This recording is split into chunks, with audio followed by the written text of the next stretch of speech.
હાલો NEET અને JEE એમાં unit 1 એમાં મેથડ 2 ત્રુટિ એરર એમાં નોટ 7. હવે એમાં જો 4 પ્રકારની ત્રુટિ અહીં લખેલી જ છે.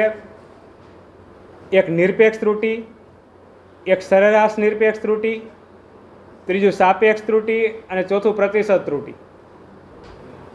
જે આપણે MCQ સોલ્વ કરશું તો એની અંદર MCQની અંદર ઘણા MCQમાં નિરપેક્ષ ત્રુટિ મેળવવાનું કે, સરેરાશ નિરપેક્ષ ત્રુટિ મેળવવાનું કે, સાપેક્ષ ત્રુટિ અને પ્રતિશત ત્રુટિ આવી ત્રુટિઓ મેળવવાનું કે. પછી હું આ ત્રુટિઓ તો પેલા નિરપેક્ષ ત્રુટિ કોને નામ આપશો? તો તમારે ગમે ત્યારે નિરપેક્ષ ત્રુટિ તમારે મેળવવી હોય તો નિરપેક્ષ ત્રુટિ એટલે સાચું મૂલ્ય હોય, માપનનું સાચું મૂલ્ય, એમાંથી તમારે માપનનું મૂલ્ય બાદ કરવાનું. ન સમજાય તો ઉદાહરણ આપું. આગળ જે આપણે નોંધ કરી, 6ઠ્ઠા નંબરની નોંધ કરી, એની અંદર એક પ્રયોગ કર્યો હતો, પેનની લંબાઈ માપવાનો પ્રયોગ કર્યો હતો. તો પેનની લંબાઈનું સાચું મૂલ્ય કેટલું હતું? 13.8 સેન્ટીમીટર અને માપનના મૂલ્ય તમને 2 મળ્યા હતા. પહેલું મૂલ્ય તમને મળ્યું હતું 13.3 સેન્ટીમીટર અને બીજું માપનનું મૂલ્ય મળ્યું હતું 13.9 સેન્ટીમીટર. કોઈ પણ ભૌતિક રાશિનું માપન કરો તો તમને 2 મૂલ્ય તો મળે જ. એક એનું સાચું મૂલ્ય હોય એ અને બીજું તમે જે માપેલું મૂલ્ય હોય એ. એટલે આ મૂલ્ય કયું છે? આપણું સાચું મૂલ્ય. અને આ 2 મૂલ્ય તમે જે માપન કર્યું હતું પેનની લંબાઈ, એ માપનનું મૂલ્ય આ છે. તો તમારા પહેલું અવલોકન છે, મેં તમને ત્યારે સમજાવ્યું હતું કે પહેલું અવલોકન છે, એમાં ત્રુટિ કેટલી છે? સાચું મૂલ્ય 13.8 છે અને મળ્યું કેટલું? 13.3. તો આમાં ત્રુટિ કેટલી? 13.8 માઇનસ 13.3 એટલે 0. કેટલી મળી? 5. તો શું કરવું પડે? ત્રુટિ જોતી હોય તો સાચા મૂલ્યમાંથી માપનનું મૂલ્ય બાદ કરવું પડે. તો અહીંયા મેં એ કર્યું છે. સાચું મૂલ્ય છે એમાંથી માપનનું મૂલ્ય બાદ કર્યું છે. રેડી? હવે જો દર્શાવાય કઈ રીતના, સંજ્ઞામાં નિરપેક્ષ ત્રુટિ કઈ રીતના દર્શાવશો, સાચું મૂલ્ય કઈ રીતના દર્શાવશો અને માપનનું મૂલ્ય કઈ રીતના દર્શાવશો. સાચું મૂલ્ય છે એનું બીજું નામ એ ઉપર લખી નાખું, સરેરાશ મૂલ્ય. ઘણી વાર ટૂંકમાં સાચું મૂલ્ય એવો શબ્દ ન લખ્યો હોય તો હું લખ્યું છે? સરેરાશ મૂલ્ય. બરાબર? ત્રુટિ અહીંથી ખબર પડી જાય. સાચા મૂલ્યમાંથી તમારું માપનનું મૂલ્ય બાદ કરી નાખું ને એટલે ત્રુટિ મળી જાય. અને જે ત્રુટિ મળે એને શું નામ આપવાનું તમારે? નિરપેક્ષ ત્રુટિ. એટલે પહેલા અવલોકનની અંદર ત્રુટિ લખીને અહીં રાખી દઉં. પહેલા અવલોકનમાં ત્રુટિ કેટલી આવશે? 0.5. બીજા અવલોકનમાં સાચા મૂલ્યમાંથી માપનનું મૂલ્ય બાદ કરવું એટલે -0.1. આટલી ત્રુટિ આવશે. આ 2 અવલોકનની ત્રુટિ મેં લખી. હવે ત્રુટિ દર્શાવશો કઈ રીતના? માપન શેનું કર્યું છે આપણે? લંબાઈનું. તો લંબાઈની સંજ્ઞા હોય કેટલી? તો કે L. એટલે લંબાઈમાં નિરપેક્ષ ત્રુટિ તમારે જોતી હોય તો L કરવાનો અને આગળ ડેલ્ટા કરવાનો. બરાબર? નિરપેક્ષ ત્રુટિ ડેલ્ટા L વડે દર્શાવવાની. ડેલ્ટા L આવે એટલે એનો મતલબ એમ કે લંબાઈમાં નિરપેક્ષ ત્રુટિ. કદાચ તમે દળનું માપન કરતા હોય, દળનું માપન, તો દળની સંજ્ઞા હું સ્મોલ m. એમાં નિરપેક્ષ ત્રુટિ મારે દર્શાવી હોય તો ડેલ્ટા m. પછી માની લો કે સમયનું માપન કરતા હોય, સમયની સંજ્ઞા હું t. તો આ સમયમાં નિરપેક્ષ ત્રુટિ દર્શાવી હોય તો ડેલ્ટા t. આ સંજ્ઞા ખબર પડશે, આ ડેલ્ટા L. લંબાઈનું માપન કરતા હોય એના માટે એનું સાચું મૂલ્ય, લંબાઈનું સાચું મૂલ્ય, લંબાઈનું સાચું મૂલ્ય એને L કરવાની, લંબાઈની સંજ્ઞાને ઉપર 12 કરવાનું. આ 12ની નિશાની. બરાબર? ઉપર 12 કરવું એટલે આને સરેરાશ, લંબાઈનું સરેરાશ મૂલ્ય એવું વાંચવામાં આવે છે. સરેરાશ મૂલ્ય અથવા સાચું મૂલ્ય L12 આવું વાંચવામાં આવે છે. BAR. દળનું સાચું મૂલ્ય જોતું હોય તો M12, સમયનું સાચું મૂલ્ય જોતું હોય તો T12. બરાબર? ઉપર 12ની નિશાની વડે દર્શાવવાનું એટલે સાચું મૂલ્ય છે. ઉપર 12 કર્યું છે તો M ઉપર 12 કરવું એટલે દળનું સાચું મૂલ્ય અથવા દળનું સરેરાશ મૂલ્ય. અને માપનનું મૂલ્ય તમારે દર્શાવ્યું, લંબાઈનું માપનનું મૂલ્ય તો ખાલી L વડે આ મૂલ્ય.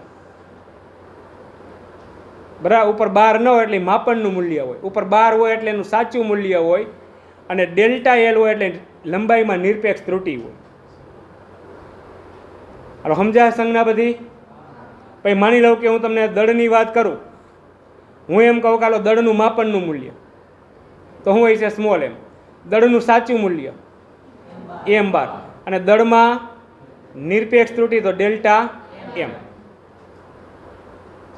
આ રીતના સંજ્ઞા લખવાની. એટલે 3 સંજ્ઞા ખબર હોવી જોઈએ કે ક્યારે આ કઈ રાશિ આપેલી હોય.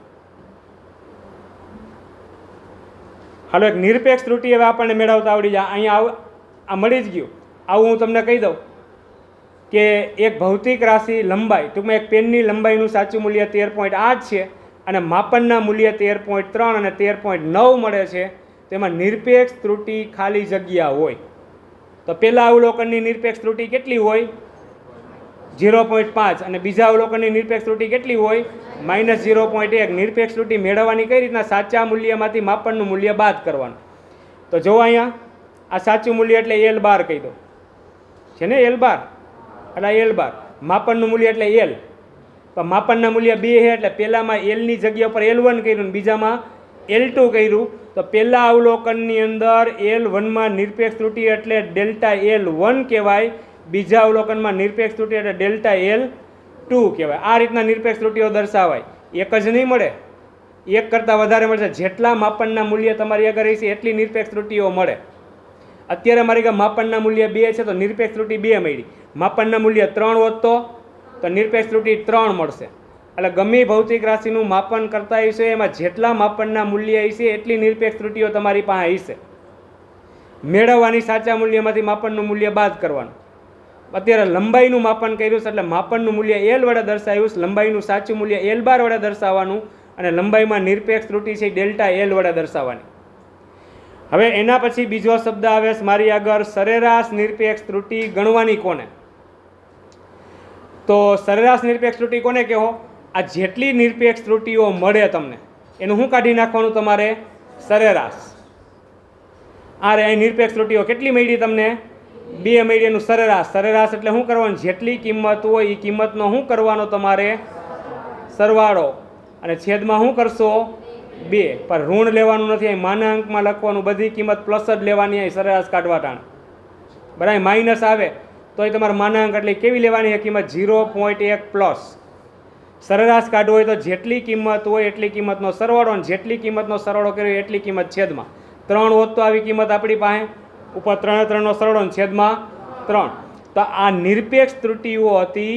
એ નિરપેક્ષ ત્રુટિઓનું તમે આ રીતના સરેરાશ કાઢો તો જે કિંમત મળે એ કિંમતને શું ગણવાની તમારે? સરેરાશ નિરપેક્ષ ત્રુટિ ગણવાની. એટલે સૂત્ર નહીં આવે પણ વાક્ય યાદ રાખવું જોઈએ કે નિરપેક્ષ ત્રુટિઓ જે તમને મળે એના સરેરાશ મૂલ્યને સરેરાશ નિરપેક્ષ ત્રુટિ કહે છે. દર્શાવે છે નાથી જો સરેરાશ મૂલ્ય આ રહ્યું ઉપર 12ની નિશાનીવાળા દર્શાવે. તમે કોનું સરેરાશ કાઢ્યું? આ નિરપેક્ષ ત્રુટિ ડેલ્ટા Lનું સરેરાશ કાઢ્યું તો દર્શાવે છે નાથી ડેલ્ટા L12 બરાબર. નિરપેક્ષ ત્રુટિ એટલે ડેલ્ટા L વાળા મૂલ્ય છે એનું સરેરાશ મૂલ્ય. એટલે સરેરાશ હંમેશા અહીં દર્શાવ્યું, સરેરાશ મૂલ્ય તો 12ની નિશાનીવાળા દર્શાવ્યું. તો મેં આનું સરેરાશ કાઢ્યું ડેલ્ટા L1 ડેલ્ટા L2 આવી કિંમતનું સરેરાશ કાઢ્યું. સરેરાશ એટલે ઉપર શું કરી નાખવાનું? 12. એટલે ડેલ્ટા L આવે તો નિરપેક્ષ ત્રુટિ, ડેલ્ટા L12 આવે તો સરેરાશ નિરપેક્ષ ત્રુટિ. હાલો બીજું ક્લિયર થયું. હવે કઈ ત્રુટિ આવશે આપણી પાસે? સાપેક્ષ ત્રુટિ. કહેવાય કોને? જો